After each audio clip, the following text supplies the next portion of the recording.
BRS Peddapalli MP అభ్యర్థిగా ఆ మాజీ మంత్రి బరిలోకి దిగనున్నారా?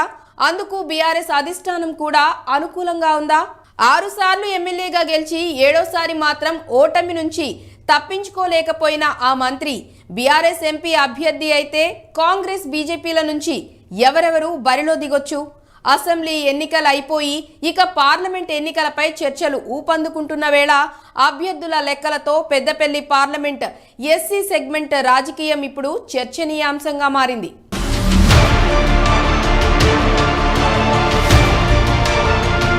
పెద్దపల్లి బీఆర్ఎస్ ఎంపీ అభ్యర్థిగా మాజీ మంత్రి కొప్పుల ఈశ్వర్ పేరు తెరపైకొస్తుంది. కొంత సోమ్యుడిగా పేరుండడంతో పాటు సీనియర్ నాయకుడిగా ఖచ్చితంగా సీటు గెలవాలంటే ఈశ్వర్ అయితేనే సరైన అభ్యర్థి అని గులాబీ అధిష్టానం యోచిస్తున్నట్లు సమాచారం.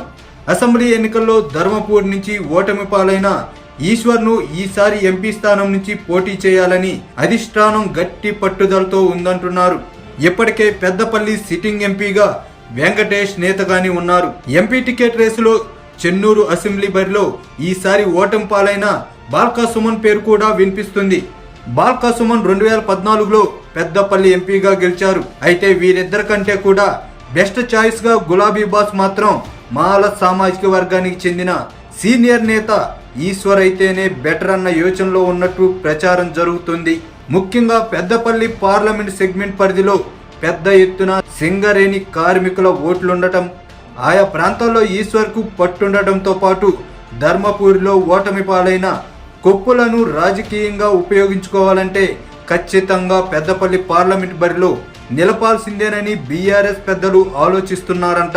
రాజకీయంగా అనుభవం ఉన్న ఈశ్వర్ను పెద్దపల్లి లోక్సభ స్థానం నుంచి బరిలోకి దింపాలని గులాబీ అధిష్టానం యోచిస్తుంటే కొత్తగా రాజకీయాల్లోకి ఎంట్రీ ఇచ్చిన కాకా వెంకటస్వామి మనవడు, ప్రస్తుత చెన్నూరు ఎమ్మెల్యే గడ్డం వివేక్ కుమారుడు మాల సామాజిక వర్గానికి చెందిన వంశీని బరిలోకి దింపేందుకు కాంగ్రెస్ యోచిస్తుందంట. మరోవైపు బీజేపీ నుంచి కూడా అదే మాల సామాజిక వర్గానికి చెందిన ఎస్ కుమార్ పేరు వినిపిస్తుంది. అయితే బీజేపీ నుంచి కొత్త ముఖాన్ని ఈసారి పెద్దపల్లి పార్లమెంట్ బరిలో దింపే అవకాశాలు లేకపోలేదని, ఇప్పటికే ఎస్ కుమార్ ను ధర్మపూరి అసెంబ్లీ బరిలో నిలిచి పరాజయం పాలవడంతో ఆయనకు అవకాశం దక్కకపోవచ్చుననే ప్రచారం కూడా జరుగుతుంది. ఇంకోవైపు బీజేపీ టికెట్ కోసం కాశీపేట లింగయ్య వంటి వారు కూడా ప్రయత్నాలు చేస్తుండగా ప్రస్తుత రాజకీయ సమీకరణాలు మారిన నేపథ్యంలో పార్టీ అధిష్టానం లింగయ్య వైపు ఏ మేరకు మొగ్గు చూపుతుందో అన్న అనుమానాలు వ్యక్తమవుతున్నాయి.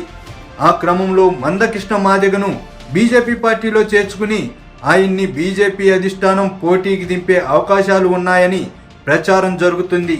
ఇప్పటికైతే ప్రచారం జరుగుతున్నట్టుగా బీఆర్ఎస్ నుంచి కొప్పుల ఈశ్వర్, కాంగ్రెస్ నుంచి వంశీ, బీజేపీ అభ్యర్థిగా మందకృష్ణ మాదిగ బరిలోకి దిగితే టఫ్ ఫైట్